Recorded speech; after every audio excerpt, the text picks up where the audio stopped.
ಚದುರಿದ ಚಿತ್ರಗಳಿಗೂ ನಿಮಗೂ ಏನು ಸಂಬಂಧ? ಜೀವಂತವಾಗಿರೋಕೆ ಎಷ್ಟು ಬೇಕೋ ಅಷ್ಟು ಊಟ ಮಾಡೋಕ್ಕೆ ಜೀವಿಸಬಾರ್ದು. ಆರೋಗ್ಯ ಕೆಟ್ಟರೆ ಎಷ್ಟೇ ಹಣ ಇದ್ದರೂ ಅವನ ಸ್ಥಿತಿಗತಿಗಳು ಏನಾಗುತ್ತೆ, ಅವರನ್ನು ನಂಬಿದವ್ರು ಇರ್ಬೋದು. ನಿಮಗೆ ಈ ರೌಡಿಗಳ ಸ್ನೇಹ ಇತ್ತು ಅಥವಾ ಸಂಪರ್ಕ ಇತ್ತು ಅಂತ? ಇಲ್ಲ ಸರ್, ಅದು ಅನಿರೀಕ್ಷಿತವಾಗಿ ಕೆಲವು ಇದು ಎಲ್ಲೋ ಒಂದು ಕಡೆ ಯಾರನ್ನೋ ಭೇಟಿ ಆಗ್ತೀವಿ. ಆಫ್ಟರ್ ನಾಗರಹಾವು ಅದೇ ಬಂದಾಯ್ತು. ಬಟ್ ಸಿನಿಮಾ ರಂಗಕ್ಕೆ ಬಂದಮೇಲೆ ಹಳೆದನ್ನು ನೆನೆಸ್ಕೊಂಡು ಮಾತಾಡೋರು, ಮನಸ್ಸು ಬಿಚ್ಚಿ ಮಾತಾಡೋರು. ಪುಟ್ಟಣ್ಣ ನಿಮಗೆ ಸಿಗಲೇ ಅಲ್ವಾ? Do you believe that I work with him as a assistant director Sharapanjara ಪಿಕ್ಚರ್ದಲ್ಲಿ? ಅಪ್ಪ ನಾನು ಯಾಕಪ್ಪ ಹಿಂಗಾಯ್ತು, ಹುಚ್ಚಿ ನೋಡಿ ನಿಮ್ಮ ಬಾಯಿಲೆ ಬರ್ತದೆ, ಎಲ್ಲರೂ ನಾನು ಹುಚ್ಚಿ ಅಂತ ನೀವು ನನ್ನ ಹುಚ್ಚಿ ಅಂತ ಕರೆಸಿದಿರಲ್ಲ. ಧರ್ಮನ ಪ್ರೊಫೆಷನಲ್ ಇದೆ ಹೇಗಿದೆ ಈಗ? ಸರ್, ರೆಗ್ಯುಲರ್ ಫಿಲ್ಮ್ಸ್ ಇದೆ. ಹೋದ ತಿಂಗಳು ಒಂದು ರಿಲೀಸ್ ಆಯಿತು, ಅದಕ್ಕೆ ಮುಂಚೆ ಒಂದು ರಿಲೀಸ್ ಆಯಿತು, ಈ ತಿಂಗಳು ಒಂದು ರಿಲೀಸ್ ಇದೆ, ಬುಲೆಟ್ ಅಂತ ಹೇಳಿ.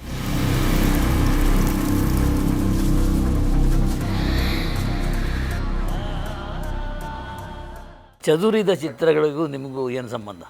ಇದು ನಾವೆಲ್ ಚದುರಿದ ಚಿತ್ರಗಳು ಅಂತ ನಮ್ಮ ಆಪ್ತರೊಬ್ಬರು ಬರೆದಿದ್ದಾರೆ ಅದನ್ನು. ಅದರಲ್ಲಿ ನೀವು ಹಿರಿಯ ಕಲಾವಿದರು, ಹಿರಿಯ ತಂತ್ರಜ್ಞರು, ಫಾರ್ ಎಕ್ಸಾಂಪಲ್ ನಮ್ಮ Udupi Jayaramji, the busiest dance master, ಅಣ್ಣ ಅವರಿಂದ ಹಿಡಿದು ಅಂಬರೀಷ್ ಜಿಯವ್ರಿಗೂ ಅವರು ಚೆನ್ನಾಗಿ ಆರೋಗ್ಯವಾಗಿರೋವರೆಗೂ. ಮನೆಯಲ್ಲಿ ಅವರ ಮಿಸ್ಸಸ್ ಸೂಟ್ ಕೇಸ್ ರೆಡಿ ಮಾಡಿ ಇರ್ತಿದ್ದರಂತೆ. ಚೆನ್ನೈಯಿಂದ ಬರೋದು, ಎತ್ಕೊಳ್ಳೋದು, ಬಾಂಬೆಗೆ ಹೋಗೋದು, ಆ ಥರ ಲೈಫ್ ಇತ್ತು ಅವರು.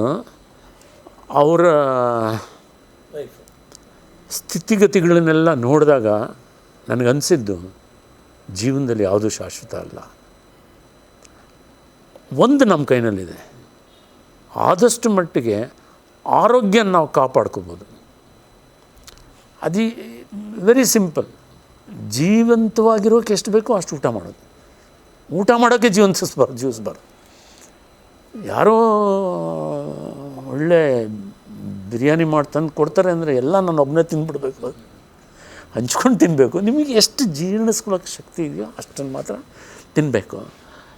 ಆರೋಗ್ಯ ಕೆಟ್ಟರೆ ಎಷ್ಟೇ ಹಣ ಇದ್ದರೂ ಅವನ ಸ್ಥಿತಿಗತಿಗಳು ಏನಾಗುತ್ತವೆ, ಅವರನ್ನು ನಂಬಿದವ್ರು ಇರ್ಬೋದು, ಅವರ ಜೊತೆಯಲ್ಲಿ ಇರೋರು ಎಷ್ಟು ಕಷ್ಟ ಆಗುತ್ತೆ ಅನ್ನೋದನ್ನು ನೀವೇ ಬರೆದ ಪುಸ್ತಕ ಅದು, ಚದುರಿದ ಚಿತ್ರಗಳು. ನಾವು ಯಾವುದೋ ಪ್ರೆಸ್ ಮೀಟ್ ಇದ್ದಾಗ ನನಗೆ ಕೊಟ್ರಿ, ಕೀರ್ತಿ ದಯವಿಟ್ಟು ಇದನ್ನು ಒಂದು ಸಾರಿ ಓದಿ ಅಂತೇಳಿ. ಒಂದು ಸಾರಿ ಅಲ್ಲ, ಒಂದು 10 ಸಾರಿ ಓದಿರ್ಬೇಕು ಅದನ್ನು. ಸೂಪರ್.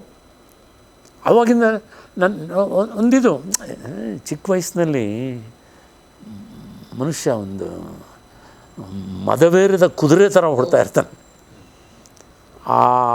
ಆ ವಯಸ್ಸು ಮೀರಿ ಅವನು 35 ದಾಟಿ 40 ದಾಟಿದ ಮೇಲೆ ಆ ಸ್ಪೀಡ್ ಆಟೋಮೆಟಿಕ್ಕಾಗಿ ಮದುವೆ ಆದಮೇಲೆ ಮಕ್ಕಳಾದಮೇಲೆ ಅದು ಕಮ್ಮಿ ಆಗುತ್ತೆ. ಬಟ್ ಆವಾಗ ಮಾಡಿದ ಕೆಲವು ಅಭ್ಯಾಸಗಳು ಇವನು ಇಡೀ ವಯಸ್ಸಿನಲ್ಲಿ ಹೊಡೆಯೋಕ್ಕೆ ಶುರು ಮಾಡ್ತವೆ, ಒಂದೊಂದಾಗಿ ತಲೆ ಎತ್ತೋಕ್ಕೆ ಶುರು ಮಾಡ್ತವೆ. ಅದಾಗಬಾರ್ದು ಅಂದರೆ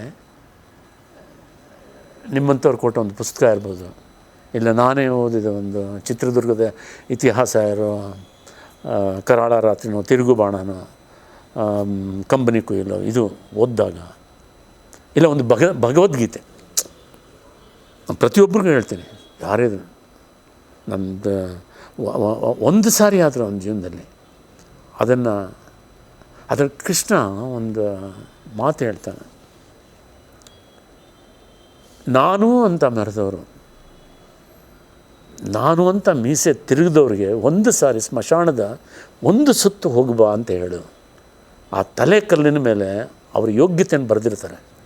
ಇವನೊಬ್ಬ IPS ಆಫೀಸರ್ ಆಗಿದ್ದವರು, ಇವರೊಬ್ಬರು IAS ಆಫೀಸರ್ ಆಗಿದ್ದವರು, ಇವರೊಬ್ಬರು ಜಮೀನ್ದಾರರು, ಇವರೊಬ್ಬರು ಶ್ರೀಮಂತರು, ಇವರೊಬ್ಬರು ಸಾಹುಕಾರರು, ಇಂಥವರು ಅಂತ. ಅವರೆಲ್ಲ ಏನಾಗಿದ್ದಾರಲ್ಲಿ, ಹೇಗೆ ಮಲಗಿದ್ದಾರೆ ಅನ್ನೋದನ್ನು ಅರ್ಥ ಮಾಡ್ಕೊಂಡ್ಬಿಟ್ರೆ ಜೀವನ ಸುಗಮ ಆಗಿಬಿಡುತ್ತೆ.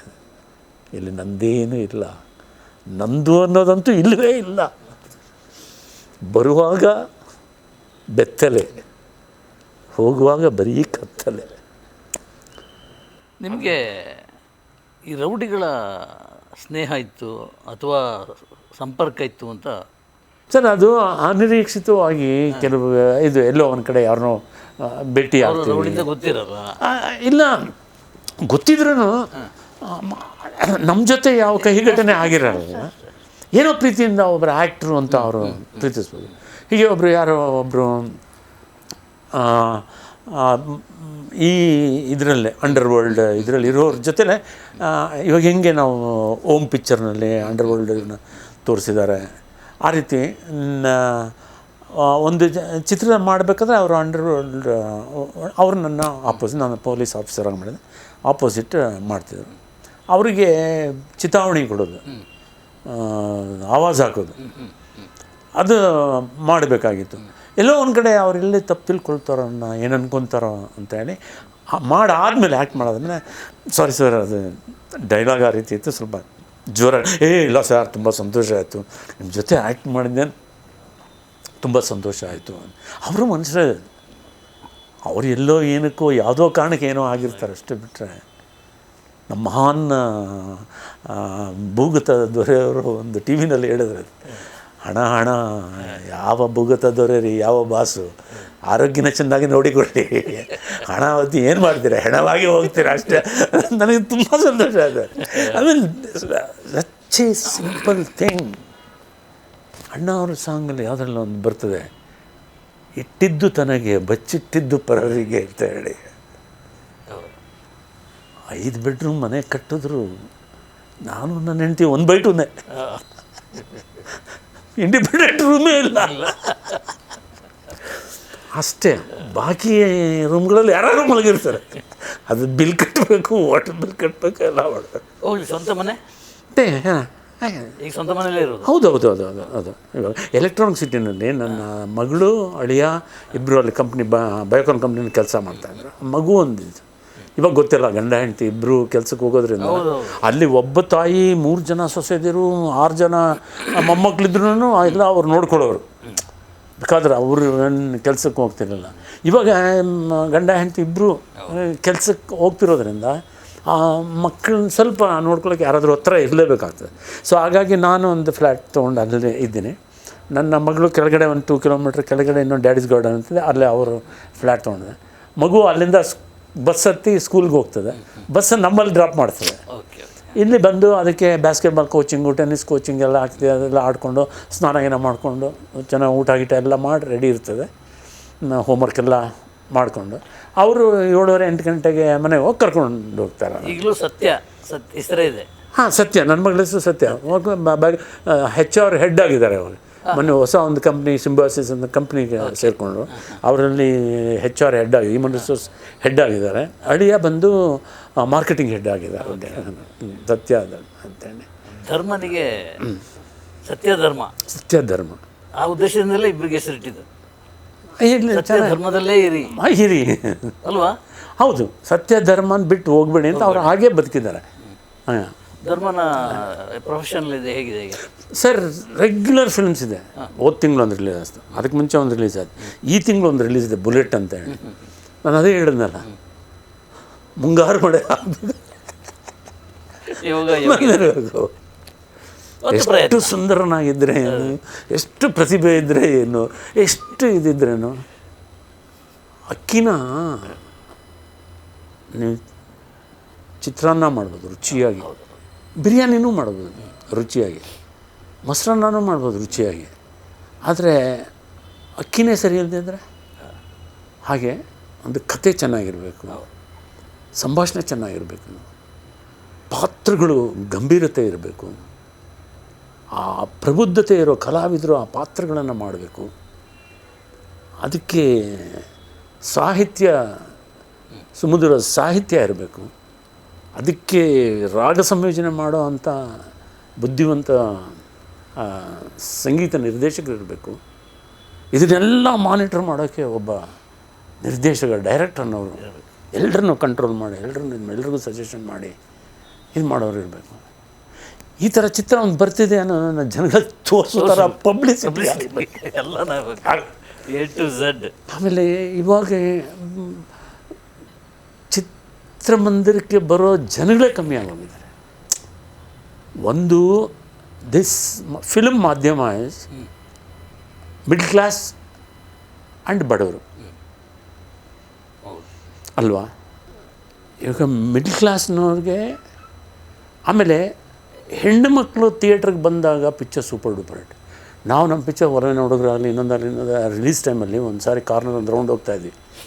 ಎಲ್ಲಿ ನಂದಾ ಥಿಯೇಟ್ರ್ ಹತ್ರ, ಶಾಂತಿ ಥಿಯೇಟ್ರ್ ಹತ್ರ, ಉಮಾ ಥಿಯೇಟ್ರ್ ಹತ್ರ, ಆಮೇಲೆ ಓಪನಿಂಗು ಎಲ್ಲಿನ ಸಂತೋಷ ಎಲ್ಲಿ ನಾವು ರಿಲೀಸ್ ಮಾಡ್ತೇವೆ. ಅಲ್ಲಿ ಹೆಣ್ಣು ಮಕ್ಕಳು ಕ್ಯೂನಲ್ಲಿ ನಿಂತಿದ್ರೆ ನಮಗೆ ಗೊತ್ತು ಇದು ಪಿಕ್ಚರ್ ಸೂಪರ್ ಹಿಟ್ ಅಂತ. ಯಾಕಂದರೆ ಅವರು ಒಬ್ಬರೇ ಬರೋಲ್ಲ, ತಂದೆ ತಾಯಿ ಜೊತೆ ಬರಬೇಕು, ಇಲ್ಲ ಗಂಡ ಮಕ್ಕಳ ಜೊತೆ ಬರಬೇಕು, ಇಲ್ಲ ಅಕ್ಕ ಪಕ್ಕದ ಮನೆ ಫ್ರೆಂಡ್ಗಳು ಸೇರ್ಕೊಂಡು ಬರಬೇಕು, ಇಲ್ಲ ಅಟ್ಲೀಸ್ಟ್ ಲವರ್ ಜೊತೆ ಆದರೂ ಬರಬೇಕು. ಆಮೇಲೆ ಅವರು they are the best publicity people. ಅವ್ರನ್ನ ಒಂದು ಸಾರಿ ಪಿಕ್ಚರ್ ನೋಡಿಬಿಟ್ರೆ ಫೋನ್ ಮಾಡಿ ಅವ್ರಿಗೆ ಗೊತ್ತಿರೋರಿಗೆಲ್ಲ ಬಟ್ಟೆ ಒಗೆಯುವಾಗ ಜೊತೆ ಸೇರಿದ್ರೆ ಬಾವಿ ಹತ್ರ ನೀರು, ಹಳ್ಳಿಗಳ ಬಿ ಸಿ ಸೆಂಟ್ರ್ನಲ್ಲಿ ಬಾವಿ ಹತ್ರ ನೀರು ಹೇಳೋಕ್ಕೆ ಸೇದೋಕೆ ಹೋದ್ರೆ ಎಲ್ಲರೂ ಅಯ್ಯೋ ನೋಡಿದಾಗನೇ ಒಲವಿನ ಹುಡುಗರೇ ಎಂಥ ಚೆಂದ ಮಾಡಿದ್ದಾರೆ ಪಿಕ್ಚರು, ಎಷ್ಟು ಚೆನ್ನಾಗಿ ಮಾಡಿದ್ದಾರೆ ಅಂಬರೀಷ್ ಸಾರು ಹೀರೋಯಿನ್ನು, ಅಯ್ಯೋ ಕೀರ್ತಿ, ಅಯ್ಯೋ ಏನೋ ಮನುಷ್ಯ ಎಲ್ಲ ಅವರೇ ಪಬ್ಲಿಸಿಟಿ ಪಡೋದು. ಇವಾಗ ಅದು ಇಲ್ಲೇ ಅಲ್ಲ ಸರ್, ಆ ಕಲ್ಚರೇ ಇಲ್ಲವಲ್ಲ ಅದನ್ನು. ಆಮೇಲೆ ಟಿಕೆಟ್ ದರಗಳು ಎಷ್ಟು ಜಾಸ್ತಿ ಆಗಿರೋದ್ರಿಂದ ಒಬ್ಬ ಮಿಡ್ಲ್ ಕ್ಲಾಸ್ ಪೀಪಲ್ ಯೋಚನೆ ಮಾಡ್ತಾರೆ, ಅಯ್ಯೋ ಅವಾಗೆಲ್ಲ ಸ್ಯಾಟರ್ಡೆ ಸಂಡೇ ಅಂದರೆ ಇದೇ ಎಂಟರ್ಟೈನ್ಮೆಂಟ್ ಎಲ್ರಿಗೂ. ವಿಷ್ಣುವರ್ಧನ್ ಬಗ್ಗೆ ಏನಾದರೂ ಹೇಳಿ ಸರ್. ಅವರು ನಾನು ಸುಮಾರು ಪಿಕ್ಚರ್ ಮಾಡಿದ್ದೀವಿ. ಅವರು ನಾವು ಜೊತೆಯಲ್ಲಿ ನ್ಯಾಷನಲ್ ಕಾಲೇಜಿನಲ್ಲಿ ಓದ್ದವರು. ಅವ್ರು ನನಗೆ 1 ಇಯರ್ ಸೀನಿಯರ್. ಓಕೆ. ಅವಾಗ ವಸಂತ್ ಕುಮಾರ್ ಅಂತ ಕರಿತಾ ಇದ್ದ, ಸಂಪತ್ ಕುಮಾರ್ ಅಂತ. ಅಲ್ಲೇ ನಮ್ಮ ಫ್ರೆಂಡ್ಶಿಪ್, ಹಾಡುಗಳು ಹೇಳ್ಕೊಂಡು ಕುಂತಿರೋದಾಗಲಿ,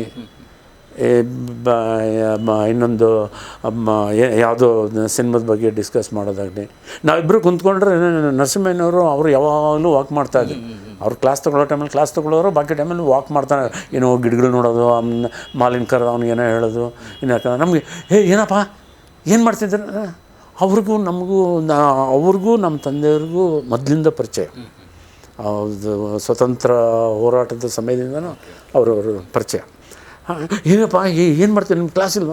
ಇಲ್ಲ ಸರ್, ಕ್ಲಾಸ್ ಇಲ್ಲ ಸರ್, ನೆಕ್ಸ್ಟ್ ಕ್ಲಾಸ್ ಇದೆ, RR ತೊಗೋಬೇಕು, ಅವ್ರ ಕ್ಲಾಸಿಗೆ ಕಾಯ್ತಾಯಿದ್ದೀವಿ ಸರ್. ಹೌದಾ, ಸರಿ, ಕ್ಲಾಸ್ ಮುಗಿಸ್ಕೊಂಡು ಮಾಡ್ಕೊಬೇಡಪ್ಪ ಅಂತ ಹೇಳಿ ಹೋಗೋರು. ಹೀಗೆ ನಾವು ಜೊತೆಯಲ್ಲೇ ಇರ್ತಿದ್ವಿ. ಆಮೇಲೆ ಅಲ್ಲಿ ನಡೆದಂಥ ಕೆಲವು ಘಟನೆಗಳನ್ನು ಮರುಕಳಿಸ್ತಿದ್ವಿ ನಾವು ಜೊತೆಯಲ್ಲಿ ಆ್ಯಕ್ಟಿಂಗ್ ಮಾಡಬೇಕಾದ್ರೆ. ಓಕೆ. ಇನ್ನು ಅವರು TGR ಇದ್ರಲ್ಲ, ಸಖತ್ತು ಇರಲ್ಲ, ಅವರು ಇನ್ನೊಬ್ರು RSS ಇದ್ರಲ್ಲ, ಅವರು ಸಖತ್ ನೋಡಿದ್ರೆ ಒಂಥರ ಅವರು ಬಂದ್ರೇ ಒಂದು ಕೈ ಮುಗಿಬೇಕು ಅನ್ಸೋದಲ್ಲ. ದೇಶಕಾಚಾರ ಎಷ್ಟು ಚೆನ್ನಾಗಿ ತಮಾಷೆ ಮಾಡ್ಕೊಂಡು ಪಾಠ ಆಡೋರಲ್ಲ ವೆಂಕಟ ಸುಬ್ಬನವರು. ನಾವೇನಾದ್ರೂ ಕ್ಲಾಸ್ ಮಿಸ್ ಮಾಡಿದ್ರೆ ಯಾಕಪ್ಪ ಬರಲಿಲ್ಲ, ಇವ್ರ ಪಾಠ ಕೇಳಿ ನಾನೇನು ಉದ್ಧಾರ ಆಗಬೇಕು ಅಂತ ಡಿಸೈಡ್ ಮಾಡಿಬಿಟ್ಟಿದ್ಯಾ ಅಂತ ಹೆಂಗೆ ತಮಾಷೆ ಮಾಡೋರು. ಇವೆಲ್ಲ ಇನ್ಸಿಡೆಂಟ್ಸ್ನ ಇಷ್ಟು ದಿಸ್ತೀವಿ. ಹಾಗೆ ಮಾತಾಡ್ತಾ ಇದ್ರಿ. ಆಫ್ಟರ್ ನಾಗರಹಾವು ಅದೇ ಬಂದಾಯ್ತು ಸರ್, ನಮ್ಮ ಜೊತೆ ಅದೇ ಬಂದಾಯಿತು ಸರ್. ಅವರಿರ್ಬೋದು, ಅಂಬರೀಷ್ ಅವರು ಸಿನಿಮಾಗೆ ಬರೋಕ್ಕೆ ಮುಂಚೆ ನಾನು ಅವ್ರ ಜೊತೆಯಲ್ಲಿ ಮೈಸೂರು 3-4 ವರ್ಷ ಜೊತೆಯಲ್ಲಿದ್ವಿ. ವಾಲಿಬಾಲ್ ಆಡೋದು, ಕ್ರಿಕೆಟ್ ಆಡೋದು, ಅವರೆಲ್ಲ ಕುಂತ್ಕೊಂಡು ಒಂದು ಹೋಟ್ಲ್ ಮೀಟ್ ಮಾಡೋದು, ಸಾಂಗ್ಗಳಿಗೆ ಅವಾಗೆಲ್ಲ 4 ಆಣೆ ಕೊಟ್ಟರೆ ಒಂದು ಸಾಂಗ್ ಹಾಕೋರು, ಕಾಯಿನ ಹಾಕಿದ್ರೆ ಜೂಕ್ ಬಾಕ್ಸ್ ಅಂತ ಬರೋದು, ಅದೆಲ್ಲ ಕೇಳೋದು, ಇದೆಲ್ಲ ಇದು. ಬಟ್ ಸಿನಿಮಾ ರಂಗಕ್ಕೆ ಬಂದಮೇಲೂ ಹಳೆದನ್ನು ನೆನೆಸ್ಕೊಂಡು ಮಾತಾಡೋರು, ಮನಸ್ಸು ಬಿಚ್ಚಿ ಮಾತಾಡೋರು. ಚೆಂದಿತ್ತು. ಯಾವತ್ತೂ ಊಟ ಮಾಡಬೇಕಾದ್ರೆ ಕೀರ್ತಿಯಲ್ಲಿ ಜೊತೆಲೇ ಊಟ ಮಾಡೋದು. ಅಂಬರೀಷ್ ಅವರು ಅಷ್ಟೇ. ಬಂದರೆ ಒಲವಿನ ಹುಡುಗರ ಟೈಮಲ್ಲಿ ನಾನು ಕೋ-ಡೈರೆಕ್ಟರ್ ಆಗಿದ್ದೆನ, ಪ್ರತಿ ದಿವಸ ಇದ್ದೇ ಇರ್ತಾಯಿದ್ದೆ. ಮನೆಯಿಂದ ಏನಾದರೂ ತಿಂಡಿ ಮಾಡಿ ತೊಗೊಂಡು ಹೋಗ್ತಾಯಿದ್ದೆ ನಾನು. ಅವ್ರು ಕೇಳೋದು ಬಂದ ತಕ್ಷಣ ಕೀರ್ತಿ ಮನೆದು ಏನಾದ್ರು ಬಂತೇನೆ, ಹೌದು ನಾನು ದೋಸೆ ಬಂದಿದೆ, ದೋಸೆನೂ ಸಾಗು ಬಂದಿದೆ, ಕೊಡು ಅಂತ ಕೊಡೋದು ಅಂತೇನೆ. ಪುಟ್ಟಣ್ಣ ನಿಮಗೆ ಸಿಗಲೇ ಅಲ್ವಾ ಸರ್? ಸಿಕ್ಕಿದ್ರೆ ಅದು ಒಂದು ಒಳ್ಳೆ ಕತೆ ಉಂಟು. Do you believe that I worked with him as a assistant director? Sharapanjara ಪಿಕ್ಚರ್ದಲ್ಲಿ. ಓಕೆ. ಶರಪಂಜರದವರೆಗೆ ನೀವು ಅಸಿಸ್ಟೆಂಟ್ ಆಗಿದ್ದೀರಾ? ಅಸಿಸ್ಟೆಂಟ್. ನಾನು, ದತ್ತು, ಇನ್ನೊಬ್ಬರು ರಮಣ ಅಂತ ಇದ್ದರು, ಅವರು ಎಲ್ಲರೂ. ನಾನು ಅವ್ರಿಗೊಂದು ಲೆಟ್ರ್ ಬರೆದಿದ್ದೆ ಪುಟ್ಟಣ್ಣನವ್ರಿಗೆ. ಬೆಳ್ಳಿ ಮೋಡ, ಅವಾಗ ಇದು ಬಂದ ಶರಪಂಜರ ನಾನು ಕೆಲಸ ಮಾಡ್ತಿದ್ದೆ. ಗಜಪತಿ ಅದೆಲ್ಲ ಆಮೇಲೆ ಬಂದಿದ್ದು. ಬೆಳ್ಳಿ ಮೋಡ ಚಿತ್ರ ಅದನ್ನು ನಾನು ನೋಡಿದಾಗ ಅದನ್ನು ಇದು ಮಾಡಿ ಒಂದು ಬರೆದಿದ್ದೆ. ನೋಡಿದೆ, ಚಿತ್ರರಂಗದಲ್ಲಿ ನಿರ್ದೇಶಕರಾಗಿ ನಿಮ್ಮನ್ನು ನೋಡಲು ನನ್ನ ಹೃದಯ ಮಿಡಿಯುತ್ತಿದೆ. ನಿಮ್ಮ ಚಿತ್ರದಲ್ಲಿ ನಟಿಸಬೇಕನ್ನೋ ಆಸೆಯೂ ನನಗಿದೆ. ನಿಮ್ಮನ್ನು ಸಂಧಿಸುವ ಅವಕಾಶ ಮಾಡಿಕೊಟ್ಟರೆ ಭಗವಂತನ ದರ್ಶನ ಮಾಡೋ ಪುಣ್ಯ ನನಗೆ ಸಿಗಬಹುದು ಅನಿಸೋದು. ಈ ಥರ ಎಲ್ಲ ಒಂದು ಲೆಟ್ರ್ ಬರೆದಿದೆ. ಅವ್ರಿಗೆ ನನ್ನ ಇಂಟ್ರೊಡ್ಯೂಸ್ ಮಾಡಿದ್ದು ಎಮ್.ಆರ್. ವಿಠಲ್. ಓಕೆ ಓಕೆ, ನಿಮ್ಮ ಗುರುಗಳು ಎಮ್.ಆರ್. ವಿಠಲ್ ಅವರು. ಅವ್ರಿಗೆ ಅವಾಗ ಯಾವುದು ಫಿಲ್ಮ್ ಇರಲಿಲ್ಲ. ಸ್ಟುಡಿಯೋಗೆ ಕರ್ಕೊಂಡೋಗಿ ಹಿಂಗೆ ಒಳ್ಳೆ ಹುಡುಗ, ನಿನ್ನ ಹತ್ರ ಕೆಲಸ ಮಾಡೋಕ್ಕಂತ ಆಸೆ ಪಡ್ದೆ ಇದು ಅಂತೇಳಿ ಇದು ಮಾಡಿದ್ದೆ. ಸರಿ ಆಯಿತು ಅಂತ ಹೇಳಿದ್ರು. ನಾಳೆ ಬೆಳಿಗ್ಗೆ ಬನ್ನಿ ದಾಸ್ ಪ್ರಕಾಶ್ಗೆ ಅಂದರು. ಬಂದು ಮೈಸೂರು ದಾಸ್ ಪ್ರಕಾಶ್ ಹೋದೆ. ಲೆಟ್ರ್ ನೀವೇನ ಬರೆದಿದ್ದು? ಅದು ನಿಮ್ಮದೇ ಹ್ಯಾಂಡ್ ರೈಟಿಂಗ? ಹೌದು ಸರ್. ತುಂಬ ಚೆನ್ನಾಗಿದೆ. ಸರಿ ನೀವು ಸ್ಟುಡಿಯೋಗೆ ಬಂದುಬಿಡಿ, ಅಲ್ಲಿ ನಮ್ಮ ಕಾರಿಗೆ ಹೊರಡ್ಬೋದು, ಅಲ್ಲಿ ಅವ್ರ ಜೊತೇಲಿ ಬಂದುಬಿಡಿ ಅಂತ ಸ್ಟುಡಿಯೋಗೆ ಹೋದೆ. ನೀವು ಪೇಪರ್ ಕೊಟ್ಟರು, ಡೈಲಾಗ್ ಪೇಪರ್, ಇದನ್ನು ನೀವು ಇಟ್ಕೊಳ್ಳಿ, ಪ್ಯಾಡ್, ಅದರಲ್ಲಿ ಬ್ಲ್ಯಾಂಕ್ ಶೀಟ್ಗಳು ಇತ್ತು. ನಾನು ಸೀನ್ ಹೇಳ್ತಾ ಇರ್ತೀನಿ, ಅದನ್ನು ನೀವು ಬರ್ಕೊಂಬಿಡಿ, ಬರ್ಕೊಂಡು ಅದನ್ನು ಫೇರ್ ಮಾಡಿ ನನಗೆ ಕೊಡು ಅಂತ. ಅವರು ಅಪ್ಪ ನನಗೆ ಯಾಕಪ್ಪ ಹಿಂಗಾಯ್ತು ಅಂದರೆ, ಅಲ್ಲೇ ಆಪೋಸಿಟ್ ಅಶ್ವಥ್ ಅವರು, ಯಾಕಮ್ಮ ಹಿಂಗೆ ಅಳ್ತಿದ್ಯಾ, ಏನಮ್ಮ ಆಗಿದೆ ನನಗೆ, ಹುಚ್ಚಿ ನೋಡಿ ನಿಮ್ಮ ಬಾಯಿಲೆ ಬರ್ತದೆ, ಎಲ್ಲರೂ ನನ್ನ ಹುಚ್ಚಿ ಅಂತ ನೀವು ನನ್ನ ಹುಚ್ಚಿ ಅಂತ ಕರೆಸಿದಿರಲ್ಲ, ಅಸಲು ನಾನು ಬರ್ಕೋಬೇಕು ಸರ್. ಬರೆದು ಅವಾಗೆಲ್ಲ ಕಂಪ್ಯೂಟರ್ ಏನಿಲ್ಲ, ಕಾರ್ಬನ್ ಶೀಟ್ ಇಟ್ಬಿಟ್ಟು ಕಾಪಿ ಮಾಡೋದು. 3 ಕಾಪಿ ಮಾಡಿ, ಒಂದು ಕಾಪಿ ಅವ್ರ ಕೈನಲ್ಲಿ ಕೊಡಬೇಕು, ಒಂದು ಕಾಪಿ ನಾನು ಇಟ್ಕೋಬೇಕು, ಒಂದು ಕಾಪಿ ಫೈಲಲ್ಲಿ ಹಾಕಿ ಇಡಬೇಕು. ಅಸೋಸಿಯೇಷನ್ ಹೀಗೆ ಅವ್ರ ಜೊತೆಯಲ್ಲಿ ಆ್ಯಕ್ಟ್ ಮಾಡ್ತಿದ್ದೆ. ನಾನು ಮತ್ತೆ ಎಕ್ಸಾಮ್ ಬರೀಬೇಕಾಗಿತ್ತು.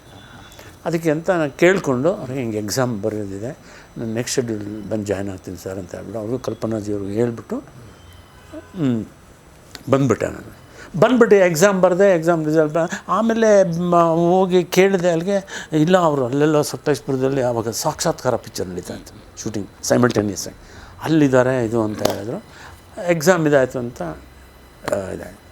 ಆಮೇಲೆ 1-2 ಸಾರಿ ಭೇಟಿ, ಒಂದು ಸಾರಿ ಸ್ಟುಡಿಯೋ ಒಳಗಡೆ ಹೋದೆ. ಇವರು ಅಲ್ಲಿ ಮರದ ಹತ್ರ, ಒಂದು ಮರದ ಇತ್ತು ದೊಡ್ಡದು, ಆ ಮರದ ಹತ್ರ ನಿಂತ್ಕೊಂಡು ಮಾತಾಡ್ತಾಯಿದ್ರು. ನಾನು ಹೋದ ತಕ್ಷಣ ಹಿಂಗೆ ಹೆಗಲ ಕೈ ಹಾಕೊಂಡು, ಹೇಗಿದೆ ಮರಿ, ಚೆನ್ನಾಗಿದೆಯಾ? ನೀನು ಚೆನ್ನಾಗಿ ನನ್ನ ಜೊತೆ ಇರಬೇಕಾಗಿದ್ದು, ನಾನು ಹೀರೋ ಮಾಡಿಬಿಡ್ತಾಯಿದ್ದೆ ನೀನು. ಸರ್ ಇವಾಗಲೂ ಕಾಲ ಮಿಂಚಿಲ್ಲ ಸರ್, ಈಗಲೂ ಮಾಡ್ಬೋದಲ್ಲ. ಟೈಮ್ ಬರುತ್ತೆ ಇರು ಅಂತ ಹೇಳಿದ್ರು. ಹಾಗೆ ಅದೊಂದು ನನಗೆ ಹೆಮ್ಮೆಯ ಕ್ಷಣಗಳು. ಅವ್ರ ಜೊತೆ ಇದು ಮಾಡಿದ್ದು, ಅವ್ರು ನನಗೆ ಪ್ಯಾಡ್ ಕೊಟ್ಟಿದ್ದು, ಅದನ್ನು ಇದು ಅವ್ರು ಅಪ್ರಿಷಿಯೇಟ್ ಮಾಡಿದ್ದು, very nice. He was treating me also very nice. Must be my background was like that and I has to be smart. ಅವಾಗ ಬಾಟಾ ಅದು ಶೂ ಗೂಫರ್ಸ್ ಅಂತ ಬರೋದು, ಅದು ಹಾಕ್ಕೊಂಡು ವೈಟ್ ಪ್ಯಾಂಟ್, ಅವರು ವೈಟ್ ಪ್ಯಾಂಟ್ ವೈಟ್ ಶರ್ಟ್ ಎಲ್ಲ ಆಗ್ತಾಯಿದ್ದಾರೆ. ಇಲ್ಲ ಸರ್, ನನಗೆ 2 ಜೊತೆ ಇರಲಿ 3 ಜೊತೆ ಇರಲಿ, ಅದು ಶುಭ್ರವಾಗಿರಬೇಕು, ಕ್ಲೀನಾಗಿ ಐರನ್ ಆಗಿರಬೇಕು. ಆದರೆ ಬಾಕಿದು ನಾನು ಯಾವ ಬ್ರ್ಯಾಂಡ್ ಹಾಕಿದ್ದೀನಿ ಅಂತ ಯಾರೂ ನನ್ನನ್ನು ಪ್ರೀತಿಸಲ್ಲ. ಕಲಾವಿದರು ಆಗಲಿ ಇನ್ನೊಬ್ಬರು ನಾನೇ, ಅವ್ರ ಯೋಗ್ಯತೆ ನೋಡೇ ಅವ್ರನ್ನ ಪ್ರೀತಿಸೋದು. ಅವನೊಬ್ಬ ಒಳ್ಳೆಯ ಕಲಾವಿದ. ಮೊದಲು ಈಗ ನಾನು ಎಷ್ಟೋ ಸರಿ ಹೇಳ್ತೇನೆ, ಶಿವಣ್ಣ ಯಾವ್ದಾರು ಫಂಕ್ಷನ್ಗೆ ಬರ್ತಾರೆ, ಸಿಂಪಲಾಗಿ ಬರ್ತಾರೆ ಅವರು, ಒಂದು ಚಂಪಲ್, ಒಂದು ಟೀ ಶರ್ಟ್, ಒಂದು ಬಟ್ ಈಸ್ ಅಚೀವ್ಮೆಂಟ್ ಎಂಥ ಫೈರು ಈ ವಯಸ್ಸಿನಲ್ಲಿ ನಾನು, ಅದೆಲ್ರಿಗೂ ಬರಲ್ಲ. ಆಮೇಲೆ ಪುನೀತು ಸ್ಮೈಲ್ ಇಲ್ಲದೆ ಮಾತೇ ಇಲ್ಲ. ಆಮೇಲೆ ಹಿರಿಯರು ಅಂದರೆ ತಲೆಬಾಗಲೇಬೇಕು ಹಂಗೆ.